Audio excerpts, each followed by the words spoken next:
کیسے ہیں دوستو؟ السلام علیکم۔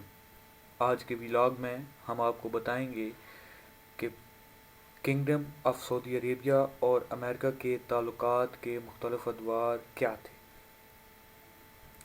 یہ 1998 سپٹمبر کی بات ہے جب سعودی عربیہ کے وزیر خارجہ پرنس ترکی بن فیصل افغانستان کے علاقے قندھار جا رہے تھے۔ وہاں پر انہوں نے ملا محمد عمر سے ملاقات کرنی تھی۔ گائز، ترکی بن فیصل سعودی عربیہ کے اندر طالبان کے بہت بڑے حمایتی تھے۔ یہ ترکی بن فیصل ہی تھے جنہوں نے سعودی عرب کی حکومت کو یہ بات ماننے پر مجبور کر دیا تھا کہ وہ طالبان کی مدد کرے۔ طالبان نے جب 1996 کے اندر کابل کو فتح کیا تھا تو تب جو انہوں نے ٹرکس اور گاڑیاں استعمال کی تھیں وہ سعودی عربیہ نے ان کو دی تھی۔ اور اس کے علاوہ کنگڈم آف سعودی عربیہ کے طالبان پر بہت سے احسانات تھے۔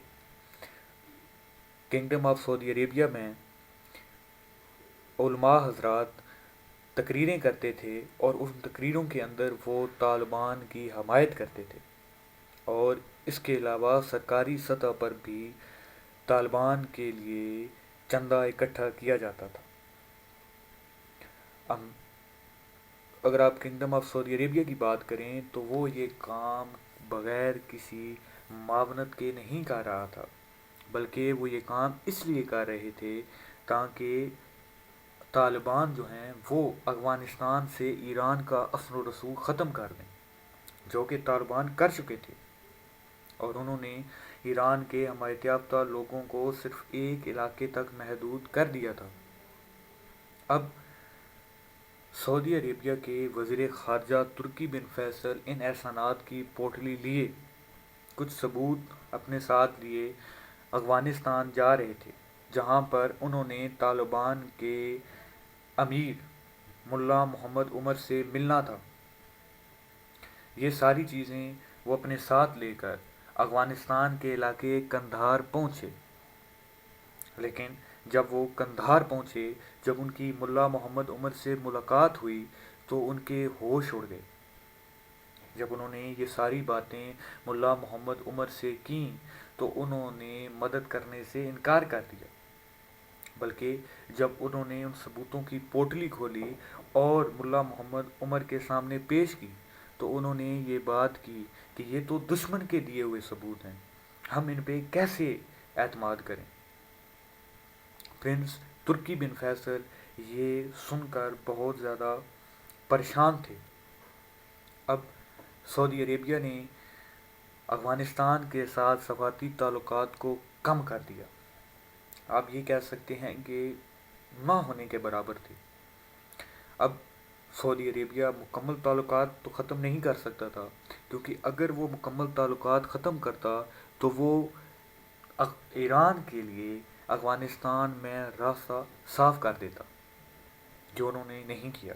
لیکن اب جو وہ ثبوت تھے وہ دراصل تھے کس کے خلاف؟ وہ ثبوت القاعدہ کے چیف اسامہ بن لادن کے بارے میں تھے، جو کہ کیا سرائیاں تھیں کہ اسامہ بن لادن افغانستان میں طالبان کی حفاظت میں رہ رہے تھے۔ ملا محمد عمر نے مدد کرنے سے انکار کیا تو یہ سارا رد عمل سعودی عرب نے ان کو دیا، لیکن سعودی عرب کی یہ غلط پالیسی ان کو بہت بڑا نقصان پہنچا گئی۔ اسی ملاقات کے کچھ عرصے کے بعد، یعنی کہ 9 ستمبر 2001 میں، جس کو آپ 9/11 کا واقعہ کہتے ہیں، یعنی کہ 11 ستمبر 2001 میں القاعدہ نے اسامہ بن لادن کی قیادت میں جو 19 ان کے جنگجو تھے، انہوں نے طیارہ ہائی جیک کر کے امریکہ کے ورلڈ ٹریڈ سینٹر اور پینٹاگون کی عمارتوں سے ٹکرا دیے۔ اب سعودی عرب کے لیے مشکلات بڑھ گئیں، کیونکہ یہ جو طیارے امریکہ کی ورلڈ ٹریڈ سینٹر اور پینٹاگون کی عمارتوں سے ٹکرائے تھے، ان میں زیادہ تر جو لوگ تھے یا جو ہائی جیکرز تھے ان کا تعلق سعودی عربیہ سے تھا، اور باقی بھی جو تھے وہ سارے مسلمان ممالک کے باشندے تھے۔ اب سعودی عرب کے لیے یہ مشکلات بڑھ گئیں کہ اب وہ امریکہ سے کیسے بات کرے گا، کیونکہ امریکہ کے اندر ان کی دو مشکلات تھیں۔ پہلی مشکل تو یہ تھی کہ امریکہ کے اندر ان کے شہری پھنسے ہوئے تھے۔ اب سعودی عربیہ کو یہ ڈر لاحق ہوا کہ کہیں امریکہ کے باشندے جو ہیں وہ سعودی شہریوں پر حملے نہ کر دیں، تو کیونکہ اب ان کا نکلنا بھی وہاں سے مشکل تھا، کیونکہ امریکہ نے تمام کمرشل فلائٹس جو کہ 4,000 کے قریب کمرشل فلائٹس تھیں ان کو بند کر دیا تھا، اور 2 لاکھ سے زیادہ پرائیویٹ جیٹس کو گراؤنڈ کر دیا تھا۔ اب یہاں پر سعودی عربیہ کی مشکلات بڑھ رہی تھیں، لیکن یہاں پہ ایک ٹوسٹ آیا۔ سعودی عرب کو یہاں پر کام آیا ایک ذاتی تعلق۔ اب یہ ذاتی تعلق اس وقت کے وزیر، ان کے سفیر، ان کے ایمبیسڈر جو امریکہ میں موجود تھے، پرنس بندر بن سلطان، ان کا تعلق تھا۔ ان کے اس وقت کے امریکی صدر جارج ڈبلیو بش کے ساتھ بہت اچھے تعلقات تھے، یعنی کہ فیملی لیول کے ریلیشن تھے۔ تو انہوں نے اپنا تعلق استعمال کیا۔ جب انہوں نے اپنا تعلق استعمال کیا تو جارج ڈبلیو بش اس بات پر آمادہ ہو گئے کہ وہ سعودی شہریوں کے لیے فلائٹس، خصوصی فلائٹس کا انتظام کریں گے۔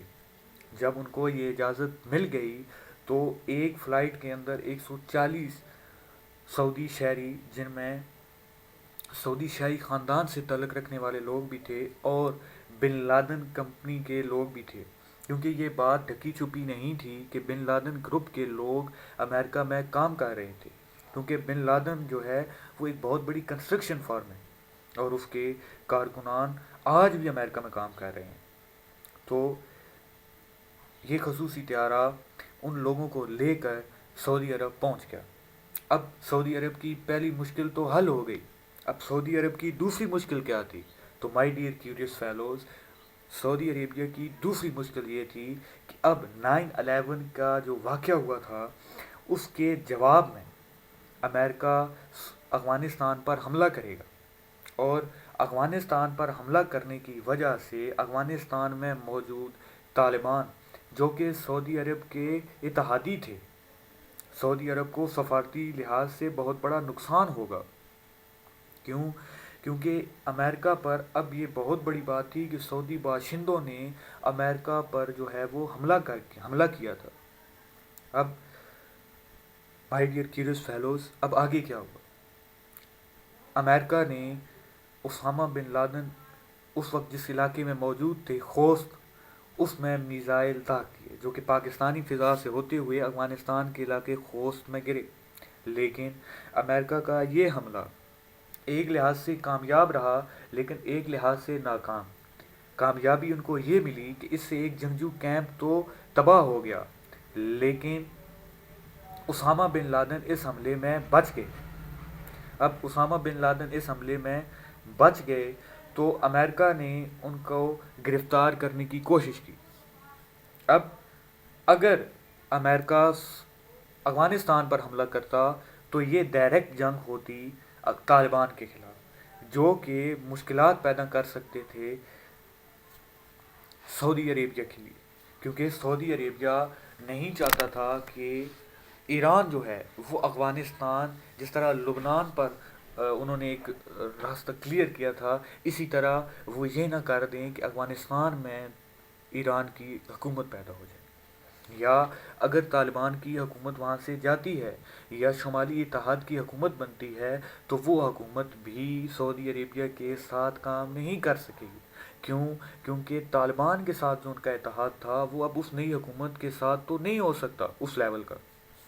لیکن اب یہ دوسری مشکل میں سعودی عربیہ یہاں پر اپنے کوئی ذاتی تعلقات بھی استعمال نہیں کر سکتا تھا، بس وہ اپنے ہاتھ پہ ہاتھ دھرے بیٹھے رہے۔ اب ان کی مشکلات میں اضافہ تب ہوا جب امریکہ نے سعودی عرب سے اس کے لانچ پیڈز اور ہوائی اڈے مانگنے شروع کر دیے، اور سب سے بڑا جو ان کا بیس تھا وہاں پر امریکی طیارے پہنچ گئے۔ اب یہاں پر کیوریس فیلوز، یہاں پر سعودی عربیہ کے اڈے استعمال ہوئے۔ باقی کی کہانی ہم آپ کو اپنے اگلے ویلاگ میں بتائیں گے۔ اگر آپ کو ویڈیو پسند آئی ہو تو اس کو لائک کریں، ہمارے چینل کو سبسکرائب کریں اور اس ویڈیو کو زیادہ سے زیادہ شیئر کریں تاکہ آپ کو ایسی ویڈیوز مل سکیں، اور کامنٹ سیکشن میں اپنی رائے سے ضرور آگاہ کریں کہ آپ کو ہمارا کام کیسا لگا۔